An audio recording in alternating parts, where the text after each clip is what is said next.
Good morning, everybody. Good morning. Good morning, and welcome to everybody in this room, and welcome to everybody who's out there in the depths of the internet following this. My name is Gottfried Hagen. I have the pleasure to serve as the interim director of the Center for Armenian Studies here at U of M for this year. And as such, it's my privilege to welcome you all. Thank you all for coming. I want to say a few words about the Center for Armenian Studies here. Armenian Studies began at U of M in the late 70s, 78 or so, when Ben Stolz, a professor of Slavic history, invited a young Sovietologist by the name of Ronald Sunny to teach, who was at that time at Oberlin, to come over to U of M and give a few lectures, teach a few courses on Armenian history. And from there, we went to having an endowed chair in modern Armenian history, the Alex Manoogian chair in the history department, which was held by this very same Ron Sunny for many years, and which is now held by Hakim Arustam, one of the organizers of today's event. That chair was then flanked by a second endowed position in Armenian language and literature, initially placed in the Slavic department, which gives you an idea of sort of to what degree Armenian studies at that time was connected to the framework of the Soviet Union. But then it, after a few years, it was moved over into the Department of Middle East Studies, where it is still today. And in addition to those two positions, there is the Center for Armenian Studies under the auspices of the International Institute as the hub that connects all the various pieces, the two chairs. It provides a lot of programming. And so it's our privilege also to serve as the basis for events like this. The center regularly gives out 2 postdoctoral fellowships, usually one sort of placed in the history department and one will vary according to the affiliation of the candidate. And it's part of these fellowships, the Manoogian postdoctoral fellowships in Armenian studies, that the fellows get to teach a course here at U of M, and that they have the opportunity to organize a workshop together, usually with a faculty member.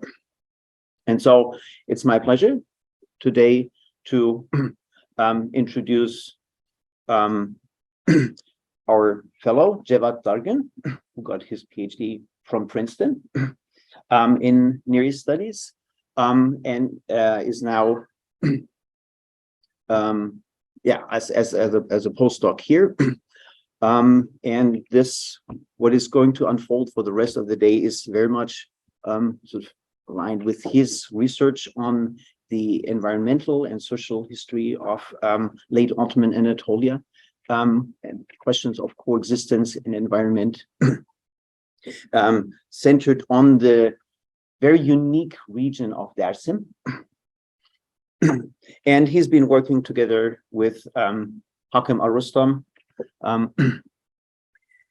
the Manoogian chair of modern Armenian history. So it's our pleasure to have you all here. We're grateful for support from a number of units. I hope I don't forget. I have memorized them all. The Department of History, the Eisenberg Institute of History, the College of Language Sciences and the Arts, the Center for Middle East and North African Studies, also one of our most important partners here on campus, and the Department of Middle East Studies. How come did I catch all of them? Okay, thank you. And so at this point, I will hand the podium over to Cevat, who will say a few words about sort of the concept of the workshop and then introduce our keynote speaker for today. So please welcome to all of you, and please join me in welcoming Cevat here up to the podium. So.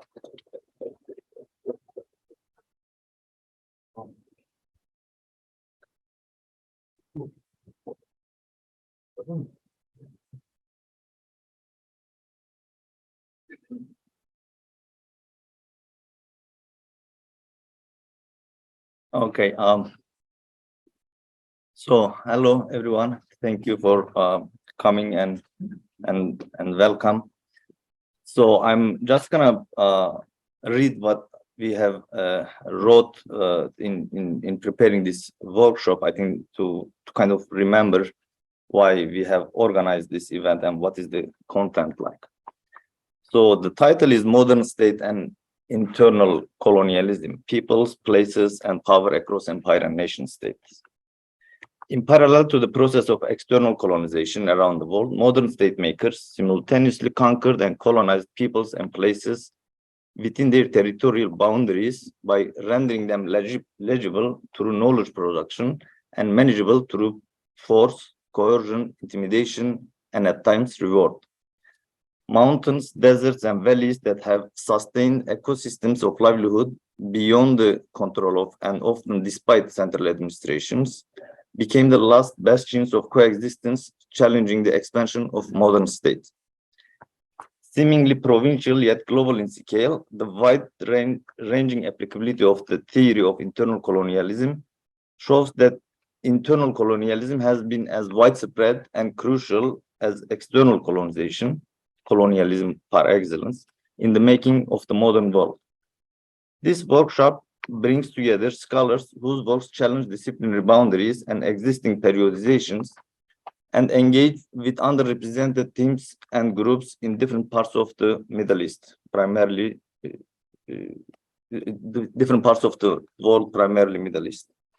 The main objective is to explore different approaches to internal intercommunal relations and environmental circumstances before, during, and after the absorption of non-state peoples and places into centrally administered modern state by employing approaches outside state society, center, periphery, and sovereign subject dichotomies in conversation with one another. We hope to qualify the meta-narratives of collective communal violence that treat ethnic and religious communities as hostile and monolithic entities. The workshop hopes to shed light on the role of the modern state in transforming intercommunal relations and in shaping collective memories. To this end, the first panel discusses the narratives of cohabitation and state evasion in the imperial and post-imperial settings. The second panel discusses the transformation of ecosystems of coexistence outside direct state control and the ways in which such pasts are remembered. The round table then brings together both sets of panelists to discuss internal colonialism as a conceptual framework in exploring the processes of modern state making and its role in transforming people and places, both in history and memory. Now, that was all I had to say about the workshop. And I would like to introduce our keynote speaker, Professor Ussama Makdisi, who is joining us from Berkeley, California, University of California, Berkeley. He is a Chancellor's Professor at the Department of History. And before going to Berkeley, he served as the Arab American Educational Foundation Chair of the Arab Studies at Rice University. In 2012 and 13, he was an invited resident fellow at the, I will read the English version, the German one is difficult for me to pronounce, the Institute for Advanced Study. In April 2009, the Carnegie Corporation named Makdisi a 2009 Carnegie Scholar as part of its efforts to promote original scholarship regarding Muslim societies and communities, both in the United States and abroad. Makdisi was awarded the Berlin Prize and was a fellow at the American Academy of Berlin. His latest book is Age of Coexistence, the Ecumenical Frame and the Making of the Modern Arab World. which came up out in 2019 from the University of California Press. His previous books include Fate Misplaced, the Broken Promise of the U.S.-Arab Relations from 1820 to 2001, the thrice-awarded Artillery of Heaven, American Missionaries and the Failed Conversation of the Middle East, The Culture of Sectarianism, Community, History and Violence in 19th Century Ottoman Lebanon, and the co-edited Memory and Violence in the Middle East and North Africa. He has published widely on Ottoman and Arab history, as well as on the U.S.-Arab relations and U.S. missionary work in the Middle East.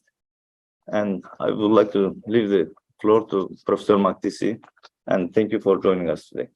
Thank you.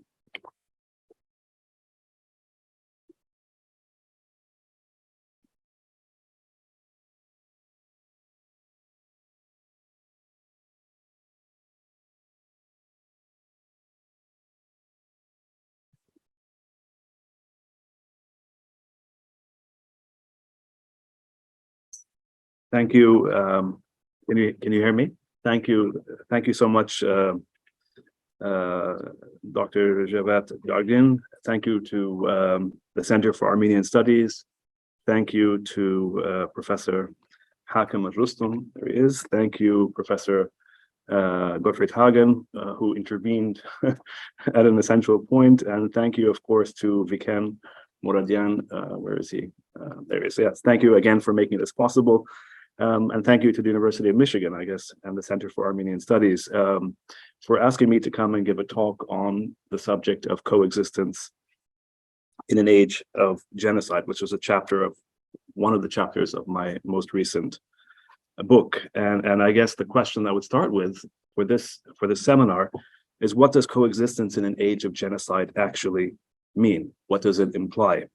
Maybe we should be thinking about genocide in an age of coexistence more appropriately. How, in short, to relate the fact that while the Arabs of the Mashriq, the Arab East, remain, in my view, heirs to a modern ecumenical national culture of coexistence that was born in a very real sense, I think, in the last century of Ottoman rule, the Armenian population of the same empire have been heirs to the legacy of a spectacular breakdown of this tradition in the late empire. How to think, in other words, of Ottoman Armenian history through the prism of Ottoman Arab history and vice versa.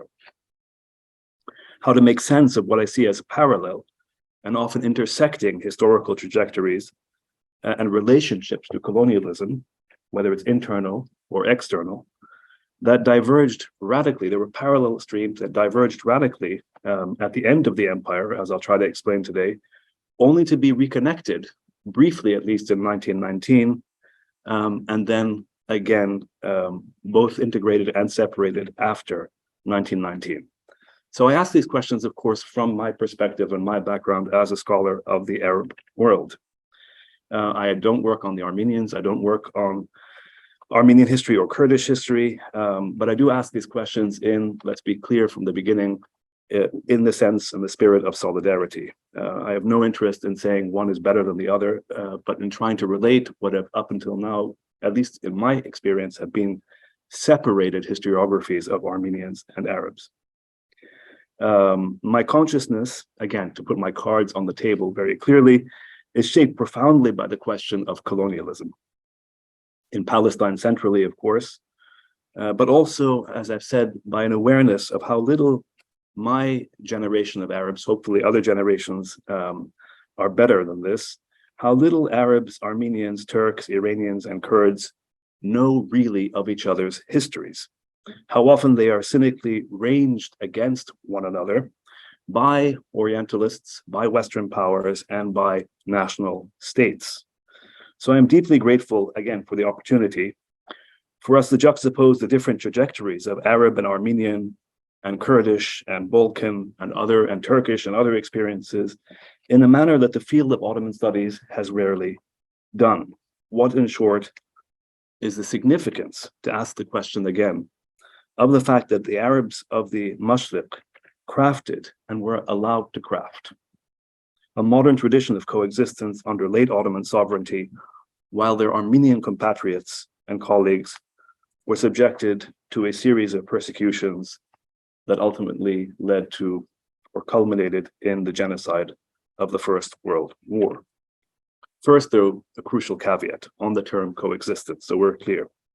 Coexistence cannot and can never be assumed to be a cognate for equality or freedom. All too often, coexistence is either cynically deployed or it is reduced to a vapid slogan, literally a bumper car sticker that we've all seen in America.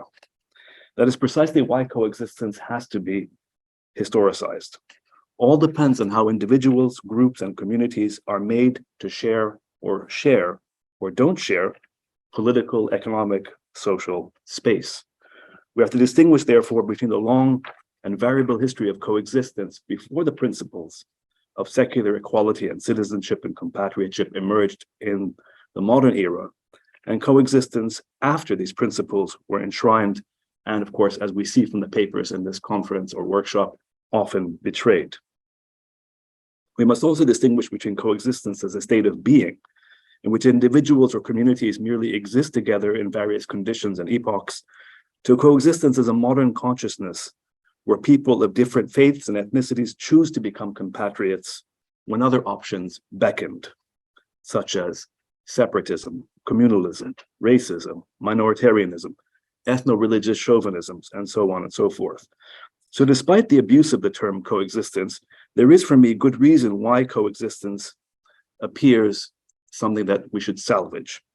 It appears, if we think about it, in the writings of great luminaries, humanistic luminaries such as Frantz Fanon, Cabral, Edward Said, precisely because coexistence, in the way I think of it, in its best form, signifies a will to remake a liberated world that embraces difference without reifying it. It doesn't deny difference, it tries to transcend it. The bonds of secular solidarity are, of course, in their nature fragile, everywhere, both in the late Ottoman Empire, obviously, and most of us know this, in the post-Ottoman world, and of course in the US today. Everywhere, there are powerful sectarian, racial, tribal, class, and communal solidarities. So there's no such thing as any identity that can be taken for granted. Coexistence, in short, does not have to be, at least the way I think of it, a term of obfuscation or evasion. It can also be a meaningful term that needs to be revivified, rehistoricized, to capture a rich and living tradition that was fundamentally transformed in the modern era into, at least in the Arab East, and this is the question for my Armenian and Kurdish colleagues, into a self-consciously anti-sectarian solidarity and culture that stressed the equality and the possibility of transcending religious difference between Muslim and non-Muslim. I'll try to explain what I mean. So let's start at the beginning of my story, at least.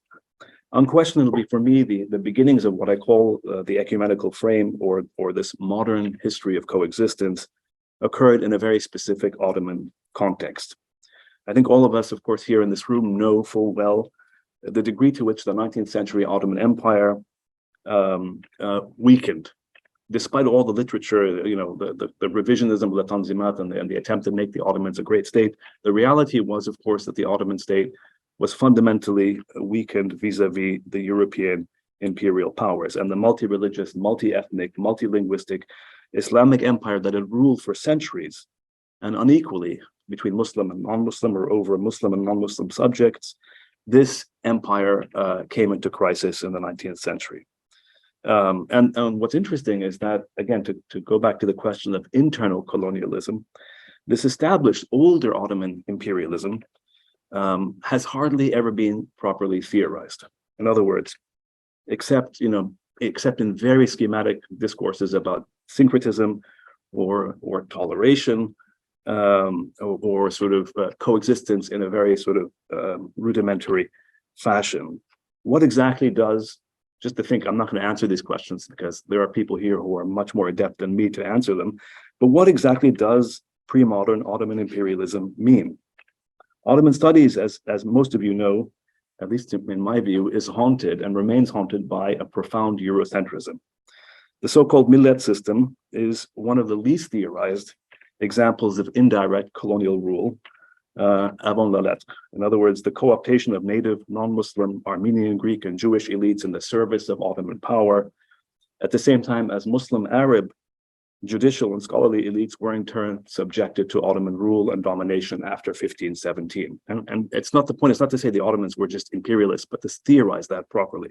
Okay. The problem is that this Ottoman rule, whether we call it imperialism or colonialism or Ottoman rule, was overlaid in the 19th century by an aggressive and far more potent Western colonialism that, of course, endures until today. And yet again, modern Ottoman history is almost always left out of the conceptual literature of modern colonialism that is fixated, for understandable reasons, on a binary, colonizer and colonized. But what happens when you have the Ottomans who are sort of, colonized on one level and then, of course, colonial at another level? European states, of course, as we know in this room, consistently claim to protect the Christians of the Orient. They claim to respect, paradoxically, the sovereignty of what they refer to as the sick man of Europe. They claim to be superior and universal in their domination, as was the case when Napoleon invaded Egypt in 1798, claiming, in fact, to respect Islam. At the same time, the Ottomans themselves faced major rebellions. The Greek War of Independence is the most famous in the 1820s. These factors pushed the Ottomans to embark on what we refer to as the Tanzimat between 1839 and 1876. And so the Islamic empire of unequal subjects sought to transform itself. And then this is not, of course, we all know this because this isn't the state of the field, sought to transform itself into a paradoxical empire of citizens. And like any other massive transformation in any part of the world, whether the US, Europe, or the Ottoman Empire, this reform, this attempt to go from an unequal system to a nominally sort of system of compatriation or non-discrimination and then compatriotship was filled and was replete with contradictions, tensions, some that were far more violent than others. Now, I don't have time to go into all the details here, but I want to underscore just 2 points. Maybe that will help us in our discussion. 2 points in what is, to my mind at least, a well-known story, certainly to all of you who are scholars of the Ottoman past and the post-Ottoman Middle East. The first point is that there's a fundamental tension. There was a fundamental tension in the Tanzimat between the imperative to secularize or centralize under European pressure, and thus to proclaim equal, first of all, non-discrimination and then equal male citizenship on the one hand, and the imperative to create a modern, viable Ottoman sovereignty that always privileged the military dimension. So that's the first point, this business of non-discrimination and the will to centralize and to create a viable sovereignty. The second point is that this tension between these imperatives played out in fundamentally different ways in the Mashriq on the one hand, as opposed to in the Balkans and Anatolia on the other. So what I suggest in my book, Age of Coexistence, is that in one part of the empire, in the northern part of the empire, at least northern from my perspective, the emergence of ethno-religious nationalisms, despite the fact that they didn't come out sort of fully formed, this is a process that takes place throughout the 19th century, undermined by the end of the century any emancipatory possibility of the Tanzimat, insofar as there was any emancipatory possibility. But remember, for the state, the imperative was always to revitalize sovereignty. It wasn't about emancipation or equality. So anti-Ottoman and anti-Muslim Greek, Serbian, and Bulgarian uprisings and nationalisms decimated Ottoman sovereignty in the Balkans. These cataclysmic Ottoman these process led to overwhelming Ottoman defeat, and that was formalized, of course, in the Congress of Berlin in 1878. And this in turn provoked, as many of you know here, a bitter and I think defensive Ottoman Muslim nationalism. And I'm not interested in saying who's first, it's more of a dialectic. Ottoman Muslim nationalism that eventually turns on the Greeks and the Armenian Christians in Anatolia most infamously. As much as scholars like Richard Antamarian insist that Armenians were partners of the state, and he claims allegedly shared sovereignty with Ottoman Muslim rulers in the older imperial system and in the beginning of the Tanzimat, he also eventually concedes that this partnership, I mean, it's not up for debate, this partnership was shattered by the end of the empire. The Ottoman state, in other words, as many of the papers in today's workshop indicate, increasingly perceived diverse Balkan and Anatolian Christian, including Armenian communities, to be dangerous minorities that had to be repressed. So there's an invention of this idea of a minority, and minorities that simply don't belong in an emerging national culture. This is why, after all, the Armenian question and eventually the genocide developed in the late empire, and of course not in earlier centuries. So while all that's happening in the northern part of the empire, what's fascinating is what's also happening in the southern, in other words, the Arab Mashriqi part of the empire. In the Ottoman Arab East, the contradiction between the Ottoman imperative to secularize and to centralize was far less cataclysmic. There were, of course, sectarian tensions. There was even a set of unprecedented massacres of Christians in cities such as Aleppo and Damascus in 1850 and 1860. And in the book, I spent a long time talking about the Damascus massacre of July 1860, which was the largest single massacre of Christians in Ottoman Syria in the centuries of Ottoman rule there. But the Damascus massacre, what's interesting, if we compare it to Adana 1909, the Damascus massacre was an exception to the Tanzimat, Ottoman rule. In fact, and it was actually a fundamental breakdown of Ottoman order, a momentary breakdown of Ottoman order and the rule, and not, as it seems to me, the Adana massacre of 1909 was, studied most recently by Bedros Matusian, an aspect of the new rule itself.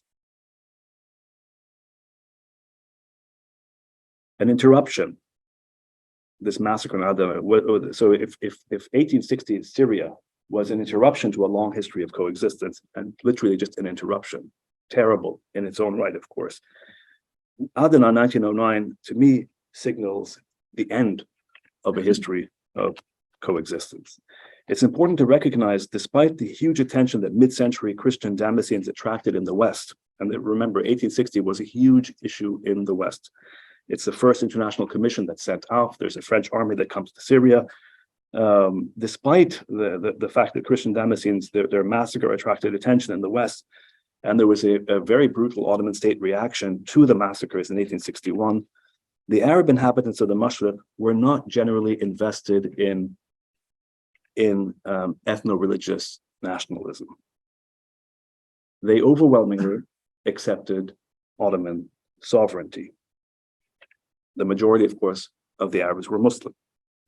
Moreover, the empire-wide renaissance that we see all across the empire, in every community of the empire, Arab, Armenian, Kurdish, Turkish, every single Albanian, every community of the empire had a form of renaissance in education, in printing, in medicine, in teaching.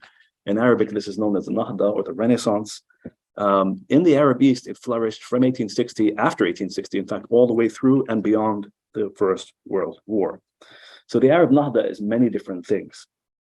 But among its most obvious and least commented upon aspect was that it was ecumenical, profoundly so, and that it occurred within an Ottoman frame. So again, in Arab history, we think of it as the Arab Nahda, and we sort of link it to the medieval past and the post-Ottoman, but of course it's situated in this 19th century Ottoman world, under a single Ottoman sovereign. The Arabs of the Mashriq, to point out the obvious, shared a language, and through this language articulated a new anti-sectarian commitment to being civilized, and a common opposition to ignorance that they said incited sectarian passions. In other words, the great problem for the Arabs was not nationalism, but a pedagogical project of ignorance among the so-called ignorant, among their compatriots.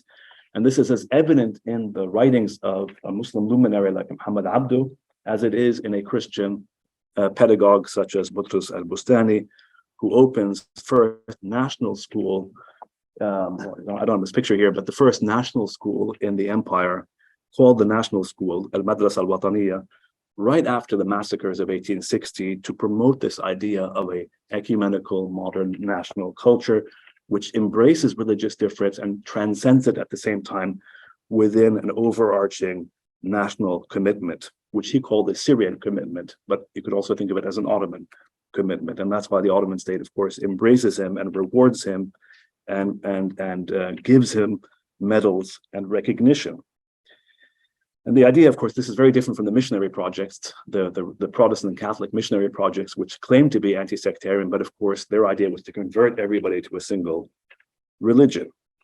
And of course, it was very different from the Ottoman state, which ultimately didn't care about, as I said, equality as such. It was all a means to an end, that is to say, revivifying a weakening sovereignty. So this idea of coexistence and this idea of national schools, not nationalist schools, emerges in the Arab East. That is quite interesting. You see it opening time and again throughout the East. And what began with Bustani goes on to Jerusalem, goes on to Aleppo, goes on to Damascus and other places where you see this rise of these kinds of national schools. Now, there were, of course, different trajectories. I don't want to, I mean, in the book, I go through all the taboos, the elisions, the contradictions.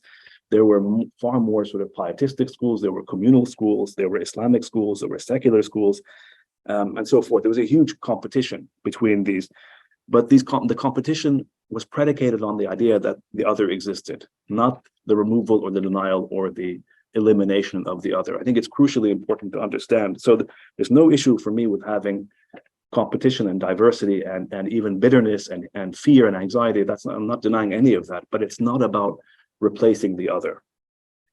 Okay. I need to underscore this point because, as I said, ecumenism, this idea of recognizing and transcending difference, while it was embraced by the formal Ottoman state, in other words, in the Tanzimat and after the Tanzimat with the constitution, was always secondary. And I think you cannot underestimate this point. It was always secondary to a reviving Ottoman sovereignty. So where the military and political imperatives dictated, as we see in the northern part of the empire, the idea of ecumenism just gets washed away. So the Orientalism, the racialism, the nationalism of the CUP, for example, was an integral part to how the late empire or the rulers of the late empire tried to remake themselves as a modern and civilized Islamic polity. The assumption among these rulers was that Ottoman Muslim Turkish sovereignty was constant and was as constant as European imperialism. And so the question that arises in different ways was how exactly was one to integrate Muslim and non-Muslim subjects and citizens, many of whom from the vantage point of Istanbul had to be dragged into modernity. More to the point, how to build a national culture in the context of ethno-religious nationalisms and European imperialism. So what we see in the northern part of the empire is, and this is from Justin McCarthy, so take this with a grain of salt, was this sort of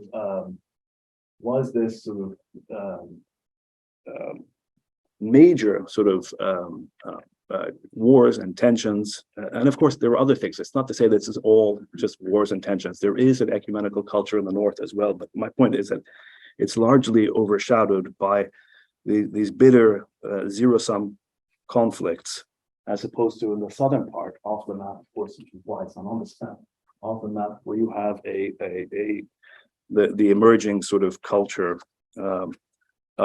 of coexistence. And more to the point, probably the last point I want to make before I move to the more modern period, is that the impulse for coexistence is not just a state project. We need the state. The state is absolutely crucial. The sovereign is crucial. The laws are crucial. The polity is crucial. But then there's also what we call in Western academia, we call it the agency of the inhabitants. And that's why Boutros el-Bustani, for example, Muhammad Abdu, others are so crucially important in the Arab East. And I'm sure there are parallels in the northern part of the empire among Armenians and others.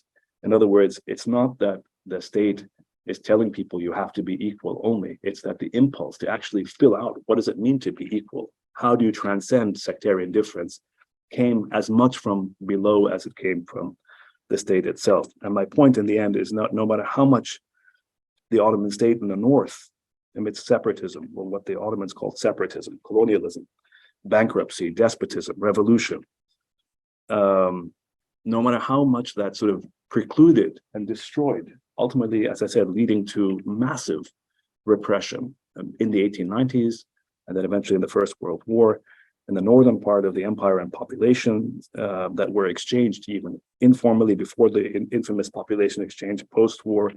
All that's happening in the north. What's amazing is that in the southern part, there was no concerted Ottoman state effort to segregate Arab Muslim from Arab non-Muslim. Rather the opposite.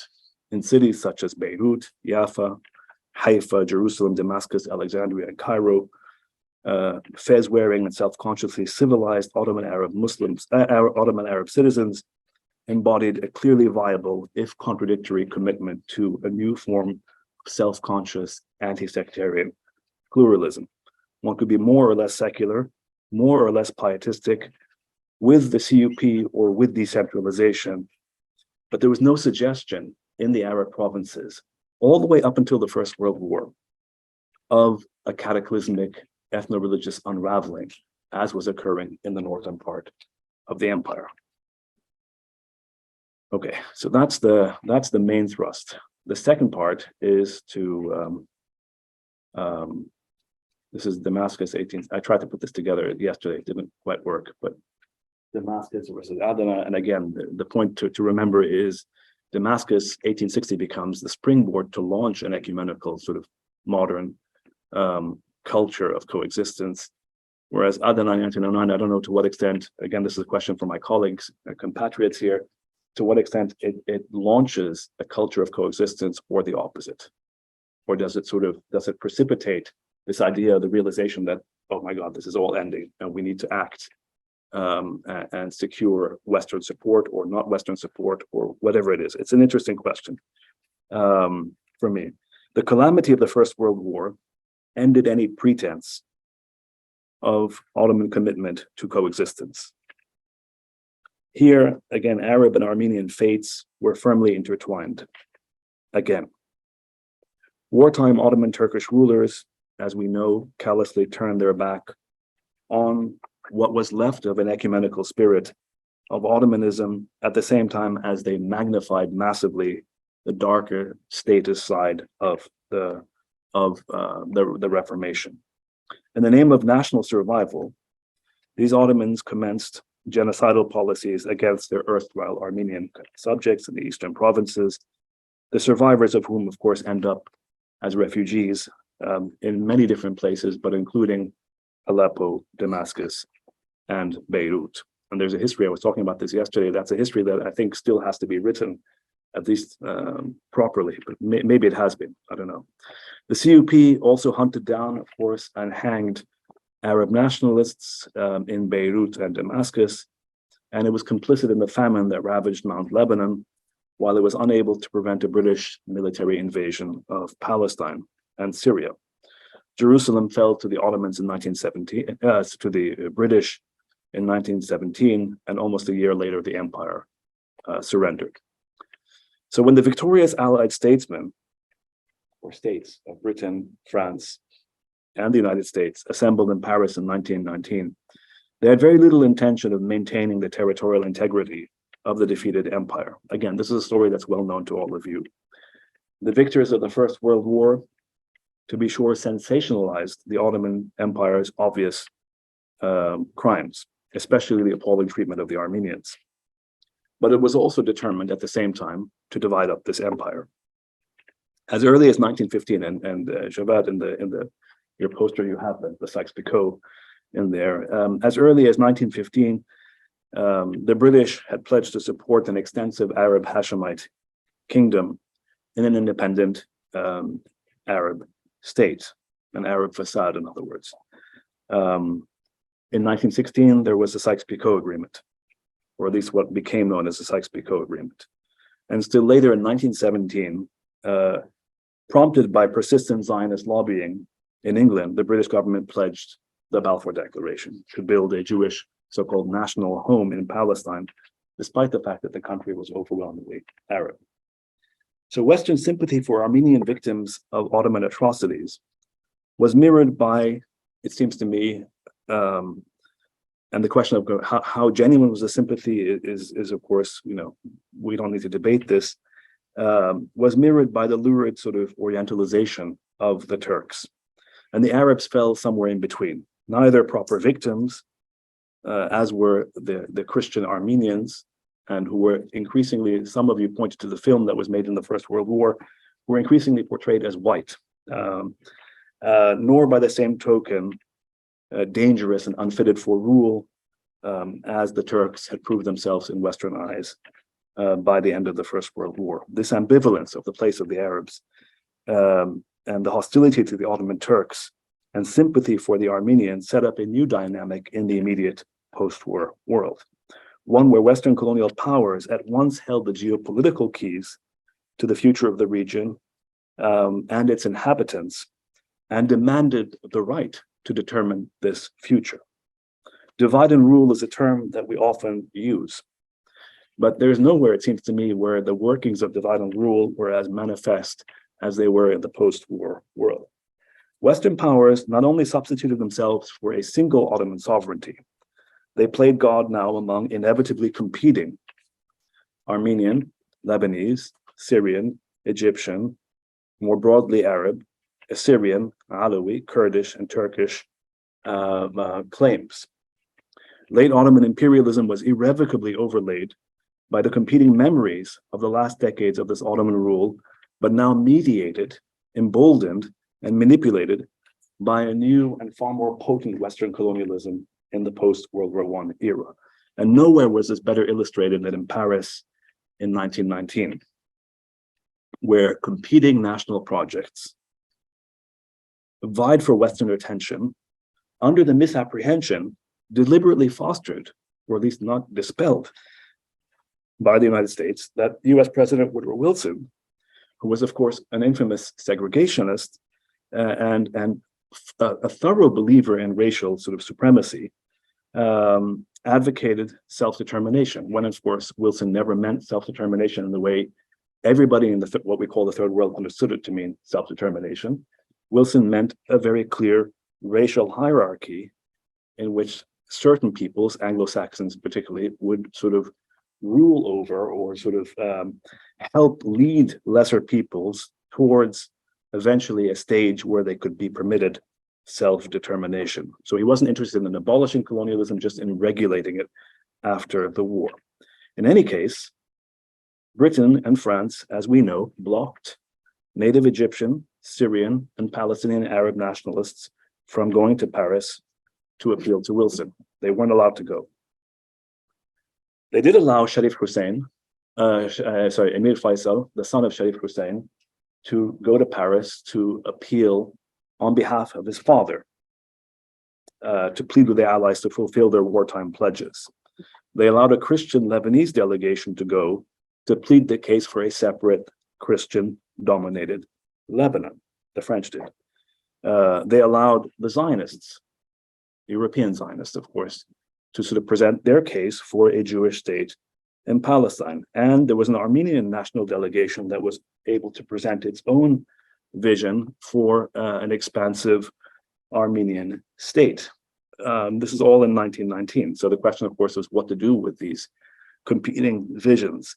And President Wilson, who was a key interlocutor between the old colonialism of outright domination and the new form of colonialism by euphemism, known as the mandate system, endorsed the idea of a fact-finding mission to provide an allegedly scientific basis to determine the future of the post-Ottoman Middle East. And this is where Armenian and Arab sort of trajectories again come back together in a very interesting way. The creation of the King Crane Commission of 1919 at Paris, it was the Inter-Allied Commission on Mandates, the American section, provides a snapshot of two worlds. One in the Arab in 1919, one in the Arab East, the Mashriq, that, as I've said to you already, had seen the flourishing of a profound ecumenical culture that had been able, in very meaningful ways, to transcend sectarian politics, despite wartime Ottoman repression. The second in Eastern Anatolia, that had been ravaged by the emergence of competing modern ethno-religious nationalisms. So the American section of the Inter-Allied Commission on Mandates, known as King Crane, arrived in Palestine in July 1919, occupied by then by the British. The commission was known as King Crane because it was headed by Henry King of Oberlin College, president of Oberlin College. who had been head of the American Red Cross in Paris during the First World War, and Charles Crane, who was a well-connected philanthropist and contributor to the Wilson campaign, and also a man who was fascinated and who supported missionary work in the Middle East and in China. The commission conducted a grueling tour. I don't have time to go into it, but it conducted a grueling tour of Palestine, Syria, Lebanon. They visited Jaffa, Jerusalem, Bethlehem, Hebron, Beersheba, Nablus, Ramallah, Jenin, Nazareth, Haifa, Akka, Damascus, Daraa, Amman, Baalbek, Beirut, Jbeil, Batroun, Saida, Sur, Ainab, Babda, Zahri, Tripoli, Alexandretta, Ladii, Damascus, Homs, Hama, Aleppo, Tarsus, Mersin, and Adana in just over a month. It was an extraordinary tour. They collected or received an astonishing 1,863 petitions and telegrams that overwhelmingly revealed how greatly the inhabitants of the region, in the Arab East at least, overwhelmingly wanted independence. And at the same time, King and Crane made recommendations for the Armenian part of the empire and for the Arab parts. In some respects, the commission, which is almost never read by people, I mean, it's always read either as in the Arab-Israeli conflict, but it's never read as an Ottoman document. In some respects, the commission repeated conventional Western wisdom about the wickedness of Turkish rule. And my point, of course, is not to dismiss the atrocities of the late empire, but of course, for the Americans who are conducting their own genocide with Native Americans and with Jim Crow segregation and so on, for them to give lectures about anything is absurd. But nevertheless, let's leave that aside for a second. In the section that related to the political situation in Anatolia, for example, King and Crane, even though they spent very little time in Anatolia, most of the time they were spent in the Arab East. King and Crane reflected an activist American political missionary reading of Turkey as unfit for modern rule over others. But his criticism of Turks is interesting in the King-Crane Commission. It stemmed not from a discussion of the fanaticism of Islam, which is the way missionaries would typically frame the discussion of the Ottomans, but from an avowedly scientific, objective, and modern analysis of the despotic form of government that had ruined, the commissioners said, the Ottoman Empire and all its peoples. They recommended, therefore, a separate Armenian mandate under US control in historical, what they called historical Armenia, though the Armenians had been reduced to a small minority of the population because of the genocide and the ethnic cleansing that had taken place during the war. Undeterred, the commissioners said that Armenians would become a majority within a few years in their new national state that was to be created to make amends, they said, for Turkish oppression. So there was direct cause and effect. They suggested a voluntary Kurdish and Turkish migration from the proposed Armenian mandate. This was their idea, that there would be an Armenian mandate, a state under American supervision, where there would be an Armenian sort of influx, and there would be voluntarily, they said, a Kurdish and Turkish departure from that state. So as much as we can debate that, and it's a fascinating sort of proposal and also obviously deeply problematic. As much as King and Crane fundamentally accepted the colonial logic of Article 22 of the League of Nations, which basically created the mandate system, legitimated the mandate system, and talked about how certain people's communities in the Turkish Empire, in the Ottoman Empire, in other words, were civilized but not civilized enough to be independent and thus needed mandates, European powers or Americans to civilize them. It was in Syria and Palestine and not in Anatolia that King and Crane were drawn into an anti-colonial politics. The Arab East was the focus of the commission and its tour, as I said. Petition after petition, meeting after meeting, and city after city, the American Commission was inundated with what we today call local information that they could not possibly ignore. In Jerusalem, Nablus, Amman, Beirut, Aleppo, Damascus, they met with many different groups and individuals who repeatedly articulated an anti-colonial politics, one that rejected the colonial hierarchy of Article 22 of the League of Nations, that demanded unity and independence for Syria, that unequivocally rejected colonial Zionism in Palestine. And my point is that the King-Crane commissioners documented and collected a massive Arab archive that still exists, by the way. King and Crane were confronted by and recognized an ecumenical reality.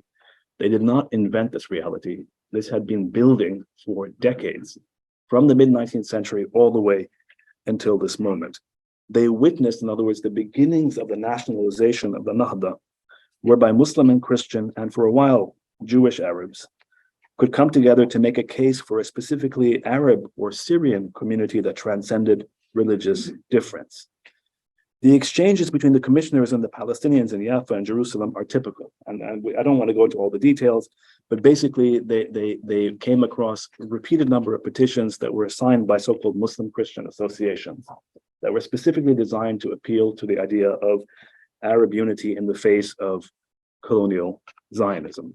And ultimately they make, and this is of course happening at the same time as you have an Egyptian uprising against the British, where you had Sergius, the Coptic priest, who goes to Al-Azhar and preaches anti-colonial unity between Muslim and Coptic Christians in Egypt. So it's not, and you have also in Syria and Iraq, there's an uprising against the British, including Sunni and Shiite. This is across the region. You have this genuine sort of beginnings of an attempt to nationalize culture in the face of a new Western colonial domination. Again, I don't have time to go into all the details. I want to end by just noting that in Palestine, so the commissioners basically, in the end, recommended three things in the Arab provinces. They recommended an Armenian state in the north. In the south, they recommended an Arab state that would be unified, that you don't separate Lebanon from Syria, you don't separate Palestine from Syria, you don't allow colonial Zionism because they said this is a catastrophe. The vast majority of the population is opposed to it. And this will lead to war inevitably, they said. And so they said, there's no, if we really care about their interests, there's no way to recommend Zionism. And there's no need to divide up this population because they speak the same language and they share the same culture. Yes, there are minorities and we have to be heedful of minorities, but in the end, they would have protections in a larger state if we care about their interests. So they recommend this report, they issue the report to Wilson, and the report disappears. It's suppressed. As we know, as anyone who knows the region knows, what happened after World War I is the following. First of all, in the Arab East, the one region that had, and to my mind at least, had the most profound, or a profound, let's not say the most profound, a profound ecumenical culture, was deliberately and cynically divided up by the British and the French, precisely as they had intended to do all along. Irrespective of King Crane and all the evidence that they had before them, they ignored it all, because of course they were powerful. And they create Lebanon as a Christian-dominated state under French colonialism. Syria, which of course they separate between Alawi, Druze, and Arab Muslim. Iraq, of course, is created as a state by the British to dominate its oil potential under an Arab facade of a Hashemite king who had never been there. And Palestine, of course, was created, the one mandate that's actually not dedicated to eventual self-determination, but the fulfillment of Zionism. In other words, the one part of the empire where the idea of Muslim and non-Muslim had seen the most resolution was the one part of the empire where the British introduced a new conflict between Arab and Jew. This is where Arab and Jew become antonyms. Totally irreconcilable because of Zionism, of course, because Zionism, you cannot be an Arab Jew by definition. You have to be Jewish or Arab, you can't be both.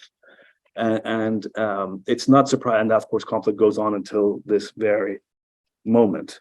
And of course, in the northern part of the empire, as we also know, there was the Greek invasion of Izmir in 1919, backed by Wilson. There was the Turkish War of Independence that leads eventually to the rise of the Kemalist state, secular state, but of course, extraordinarily, as far as I can see, correct me if I'm wrong, profoundly anti-minoritarian state that represses Kurds and denies the genocide, or just continues with the denial that goes on until today, but a powerful sovereign state eventually that's completely, that's celebrated in the West as secular, but of course, secular having reduced minorities with the population exchange and so on. Whereas in the Arab East, there still is a profound religious mixture between Muslim and Christian in particular, and it would have been Jews had it not been for Zionism. It's a fascinating difference, but here they're weak dependent states.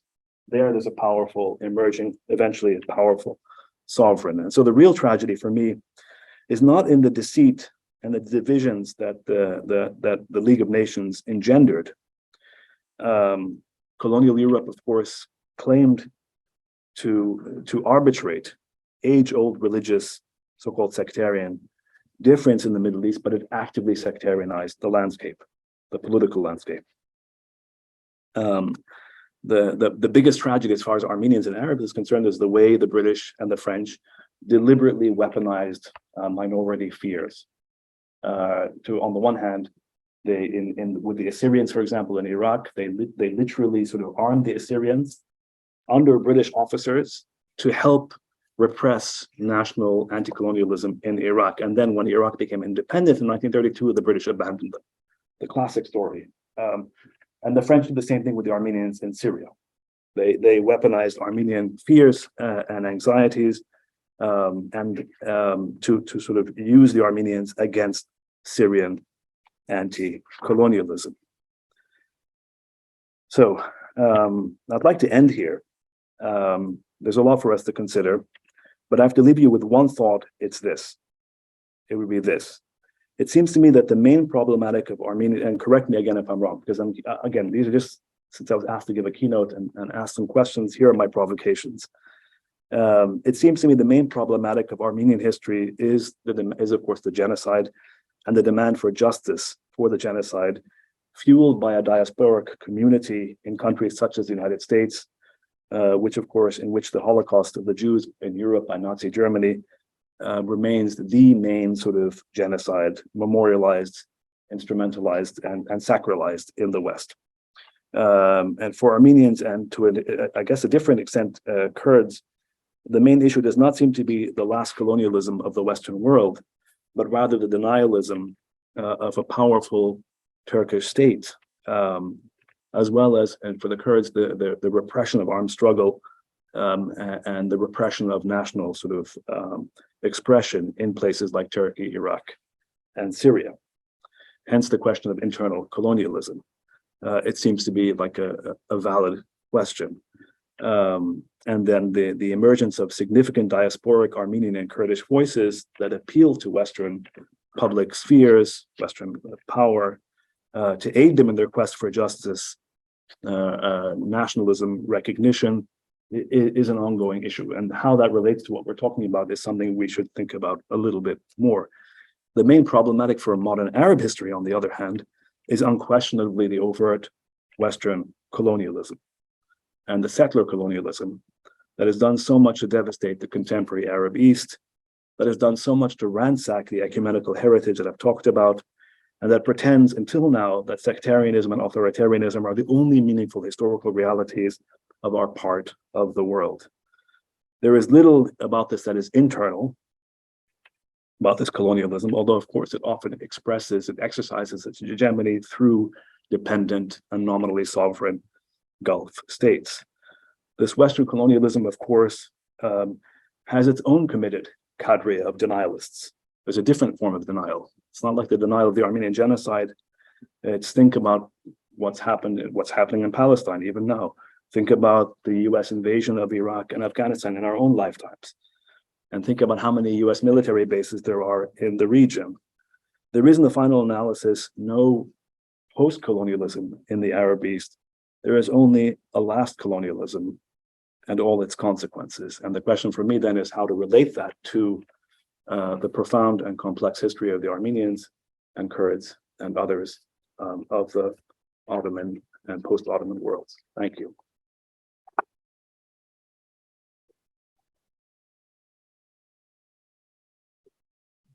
Okay, so, what do you mean?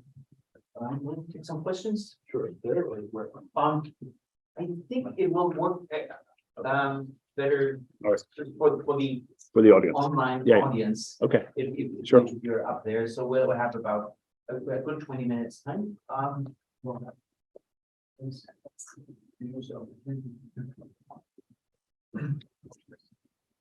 Any questions? Yes. Can you just identify? I don't know who everyone is, so it would be helpful if people could identify themselves. Sure. I'm new faculty here at UM. My name is Renee Ranzel. I'm in Middle East Studies and Comparative Literature. Okay. And I'm actually working on atrocity in Lebanon. On atrocity? Yes. Lighthearted things, of course. Yeah. I'm in good company, I think. I was actually really interested in your talking about minority, and I'm thinking about this because we just came off of a three-part conversation on race and racism in comparative context here at UM, where minority is usually used to kind of start racializing difference, right? And it seems that you were suggesting that I think the idea of a minority in the Ottoman Empire was invented around and in the aftermath of 1878, right? So I'm wondering if you could trace a through line between that moment and that Northern Empire kind of constellation of minorities with the minorizations that start to happen as a function of Western imperialism. How do you see those speaking to each other? Okay. I mean, should I take each question alone? I mean, that's a great question. That's a wonderful question. And thank you for that. And let's backtrack a bit and talk about minorities in the American context, and then talk about minorities in the Middle Eastern context. Remember that when in America, when we talk about minorities in this part of the world, we're always referring to a very powerful, the unquestioned assumption is a powerful US sovereign, in which there is a majority and then there are minorities, and the question is to what extent can minorities be recognized, given some space, and so on and so forth. But what's never questioned, what's always taken for granted, that's never part of the discussion here, is the idea that this US sovereign is not going to be challenged whatsoever. It's out of the question. In the Middle East, whether it's in the northern part of the empire or the southern part of the empire, whether it's in the Ottoman period or the post-Ottoman period, the idea of the minority is impossible to theorize and think about and historicize without thinking of Western imperialism. It's just out of the question. There is no way to think about it, as far as I can see. So that's the main difference, a theoretical or conceptual difference between the thinking of minorities in the West and thinking of minorities in the Middle East. One has a colonial imperial dimension where sovereignty is genuinely being undermined or threatened or potentially threatened. On the other hand, in the West, it's a question of inclusion within a very secure sovereign space. That's in terms of the, so I don't know if that makes sense, but that's my initial sort of reaction to an excellent question. In terms of the North versus the South, I think the difference is that, I mean, the problem when we say in the invention of minorities, it's not to suggest that there aren't, again, it depends on which perspective we're looking at. It doesn't mean that there aren't genuine communal or national aspirations that are being built that then get described as minoritarian and dismissed as minoritarian. And what you see in the northern part of the empires, as far as I can tell, is that the reaction on the part of the CUP, and there are scholars here who are more sort of familiar than I am on this, who react to the development of what they call or what they conceive of as separatist nationalisms to be minoritarian nationalisms fueled by Western imperialism to undermine the sovereignty and integrity of the empire. And so this question of, but the real question is, at what point were they described as minorities?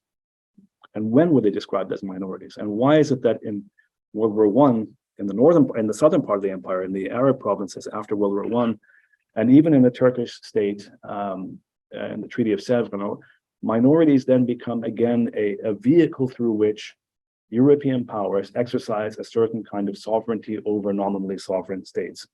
That you can only be admitted to the independent community of nations, or even nominally independent community of nations, if you guarantee minority rights. But of course, these minority decrees do not apply to France or Britain or the US, who absolutely, even the French mandate in Syria does not accept minority supervision. This is Benjamin White's book, The Emergence of Minorities in the Middle East. And so it's very different than the US case. So just some initial thoughts. Yes, Javad. I have a question regarding your, how you placed Adana massacre as the end of ecumenical French, and I wonder where you put the Hamidi massacres of 1890s, and also maybe earlier conflicts in Mount Lebanon of what is specific? Where do you think it's the? Yeah, I mean, you could think of, Adana massacre, I could have said the Hamidian massacres of the 1890s just as well. In the book, I talk about the Hamidian massacres and then the Adana massacre. It's not one or the other. It's that what's happening there is that's the process where there is and this again answers the previous question. It's the process in the northern part of the empire where there is increasingly this zero-sum game. It's either us or it's you. It's either your nationalism or our nationalism. And what happens is that the Hamidian massacres and then really Adana 1909, because the scale of Adana is just is compared to Damascus 1860. Damascus 1860 again, this is a function of different historiographies. In the Arab world and among Christians in the Arab world, 1860 Damascus is considered to be the huge massacre of the Ottoman period. Virtually nobody knows anything about Adana 1909. Maybe Armenians do, but certainly Arab Christians don't, that I'm aware of. There's almost no knowledge, as I said, of the separate people, of course, know about the genocide because there's a large Armenian community in Lebanon, but there's no real understanding of Adana 1909. But the point is that Adana is a state project and the Hamidian massacres are a state project to eliminate an unwanted and undesirable community that's now minoritized and has to be removed from the threat to sovereignty that it allegedly poses. Damascus 1860 is not the Ottoman state, despite the legends that were created. The Ottoman state is not, the Ottoman officials are not the ones who carried out the massacres in 1860. There, it's a clear breakdown of Ottoman rule. The state is embarrassed by the massacres. And as a result, the state this is just, remember, the beginning of the Tanzimat. And so they're coming in and then they send in an army and they say, no, we're modern, just like you. And they start appealing and negotiating with the British and the French and the Russians and so on, and the Austrians and others, to sort of appear as a civilized power. They're desperate to be taken seriously as a civilized power in this moment. And so that's the difference. State involvement versus no state involvement is one huge difference. The second point is 1860 in Damascus and in Mount Lebanon, as I said, precipitates thinking among people in the region, among Christians especially, but also Muslims, about how it is that we're at a crossroads, and there's either a future like this, like Damascus, 1860, or there's an alternative future. And it's up to us to figure it out. And we need to figure out how to build. That's why the national schools are created after 1860. But with the idea that there's an Ottoman state that's providing the framework that legitimates this kind of work. It's not that the Ottoman state says, do this national school. It's that these people create the national school, taking advantage of a framework. That's very different from the Armenian massacres, is my point. You see that's the difference. I mean, so the massacres become a provocation to develop an ecumenical culture, or at least a modern version of an ecumenical culture. Whereas in Adana 1909, it's a different story altogether. I mean, the scale of the massacre, again, it's, I don't work on Adana, but I've read enough books. It's just so beyond the comprehension of Damascus 1860. The scale is massive in Adana 1909. And so that's my, those are my 2 cents. Yeah. Hey. Hey. Wonderful analysis. I wonder how you would fit the Shia story and in the Hamidian period. I know you talked about Iraq, but it seems to me there are some contradictory things going on. First of all, the Shia are Muslim, and so the Ottoman state is unwilling to give them their, so they're in an odd position in that way, discriminated against, but also considered. Yeah. And so, and then you have these 2 big projects of Abdul Hamid. The second, which one is Pan-Islam, which seems to be ecumenical in the way that you're talking about. But at the very same time, he's sending missionaries to Iraq to try to convert the Shia because they're inconvenient. And after, well, I think there's still in the spirit that there were trials of Ismailis for heresy and so forth. So there's this tension between coexistence and sectarianism when it comes to the Shia. And I just wondered how that would fit into your frame. Well, very, very much so. It would fit into the frame in the sense of, first of all, First of all, there's a separation, of course, of the Hamidian project in terms of converting Shia in Iraq and the lack of conversion efforts of the Shia in Lebanon. I mean, so there's a very sizable community in Lebanon as well, and so that's a question of geopolitics as well. There's a border with Iran. There's the potential of geopolitical struggle, which then goes back to the question of this tension. There's always this tension in the ecumenical project between the state sovereign aspect, and everything's going to get sacrificed to that sovereignty versus the push from below. So the question would be to investigate in the case of Iraq or the provinces in Iraq and what would become Iraq, is to what extent were Shia individuals and communities invested in creating or developing an ecumenical culture, because we know that in places like Lebanon and Syria, Alawis and others were invested and did in fact invest in the creation of these kinds of projects. And of course there were contradictions, because as I said, some were communalist, some were pietistic, some were more secular, some were CUP, some were anti-CUP. So the point about the ecumenical project is to understand that the state project is filled with contradictions, but especially the idea of sovereignty, that and geopolitics. That overrides almost everything else. But then that creates, because of the lack of the same kind of threat in the eastern province, in the Mashriq, there's this potential to develop a profound ecumenical culture that you see. As I said, if you read Abdu and you read Bustani, or you read any of these people, it's the same language. It's expressed in a different, one is an Islamic idiom, one is in a Protestant, if you want, idiom. But the language of sectarianism being not a problem of minorities, but a problem of the self, the ignorant self, a pedagogical as opposed to a political project. Whereas what you're talking about in Iraq and in other parts is more of a political project. So that's the beginnings of the thinking. But remember that when the French come into Lebanon in the mandate and they recognize Shiism, they do so, I mean, again, the scholarship is quite interesting. They do so not because they care about Shia at all. It has nothing to do with Shiism. They do it in the context of a Syrian anti-colonial uprising. And it's in that moment that they didn't do it when they first entered into Syria. They do it in 1920, late 1920s, precisely because they were facing a massive uprising. And at that point, they wanted to peel one section off from another. So that's the beginnings. But again, it's worth investigating.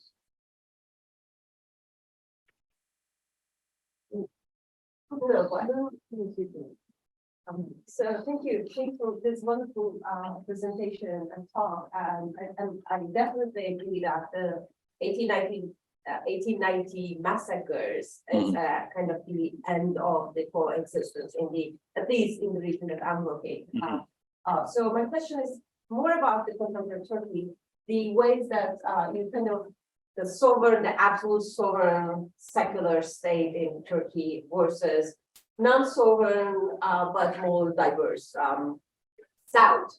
And what we see in the history of contemporary Turkey, the unending violence, reproduction of unending violence, like from early Republican period onward, 1926, 1928, 1931 Avru, and then 1980s, the Kurdish freedom movement. Like this is out of the box of the talk, and I'm wondering what kind of historical trajectory actually you read from the perspective that you said, like from sovereign, secular, nationalist state, absolute state in Turkey versus non-sovereign but weak states here and more diverse in terms of minorities and religions. So how, as a historian, how can we actually write the history of this region through this two kind of separate perspectives, and particularly for the context of violence, ongoing violence in Turkey?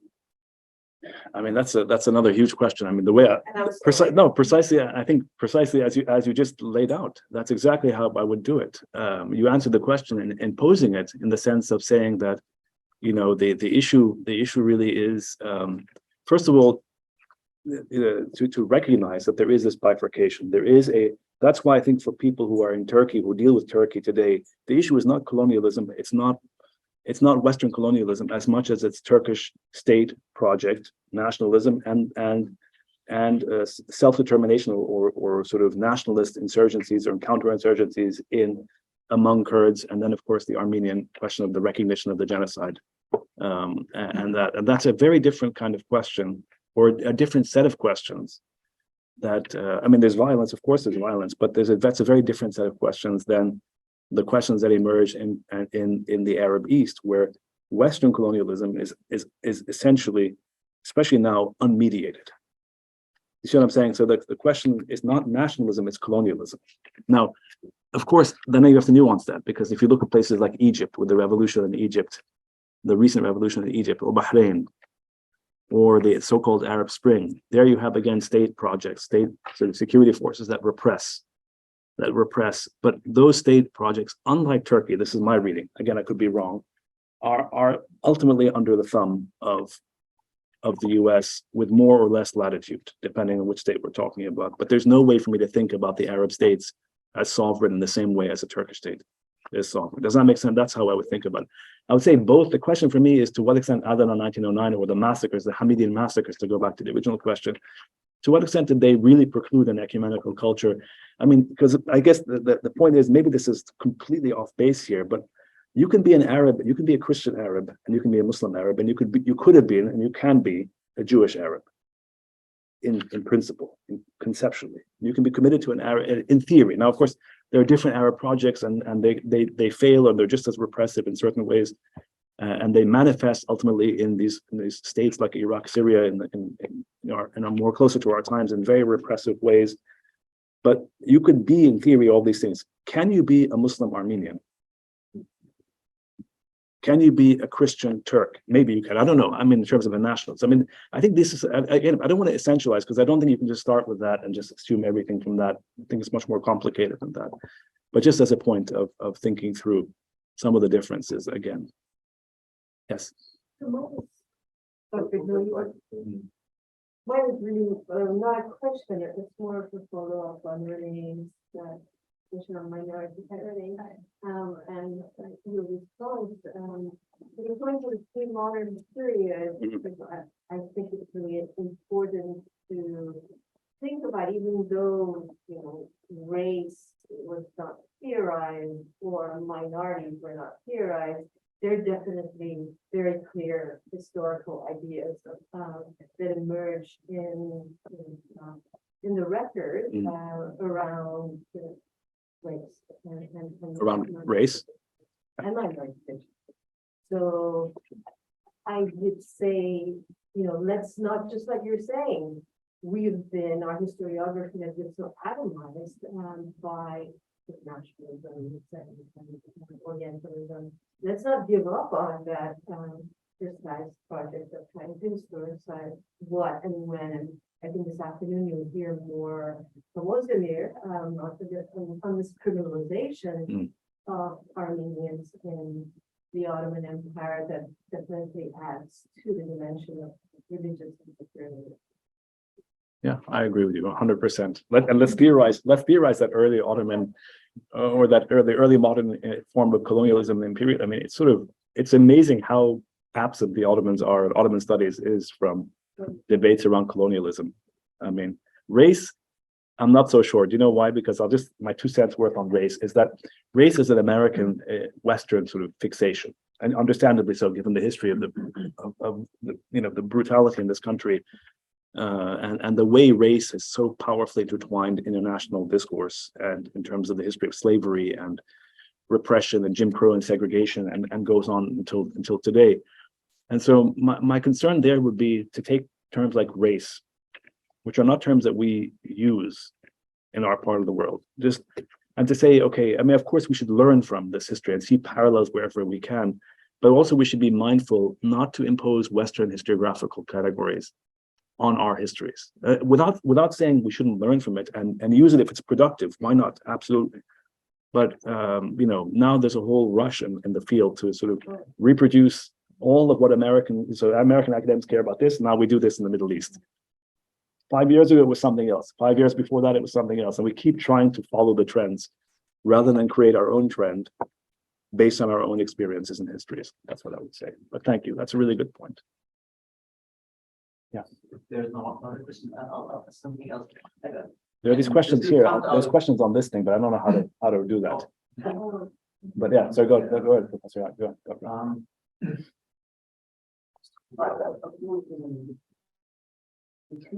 By this is like what Sarah Shields has described for the region of Hatay, of people who resist at least for a very long time ethnic identification, and there's sort of similar cases going on in the Balkans as well, especially an urban Muslim population that just doesn't care about identifying as Turkish or Albanian or something else. I'm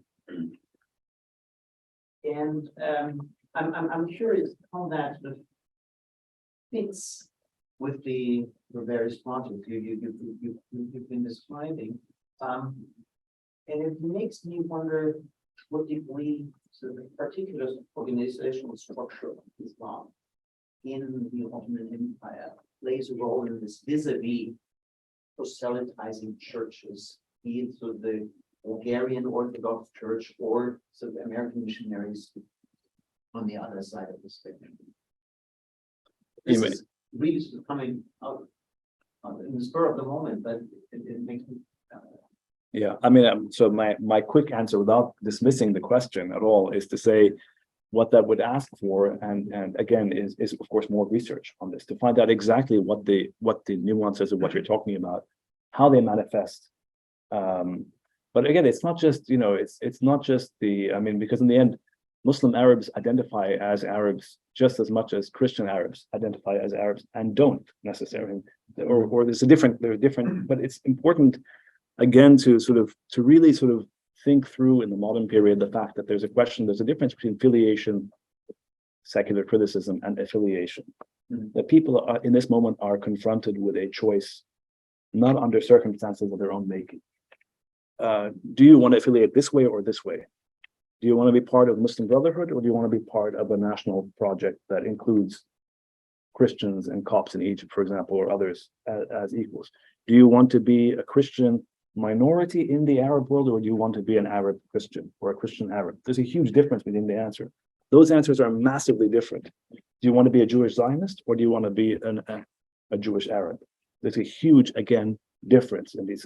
So how they get answered in other parts of the empire, or in Alexandria, Alexandria and other parts of the empire is a question, again, so I'm proposing a very schematic thesis. Now, the question is, to what extent does it get contradicted or fleshed out at a local level? But if you're asking me, is it something in Islam itself as opposed to in Christianity, that I'm more skeptical of, because we just heard from Juan and others that there is, of course, a proselytizing, missionizing aspect in Islamic history, just as there is in Christian churches. So I don't know. That's a quick answer. Yeah.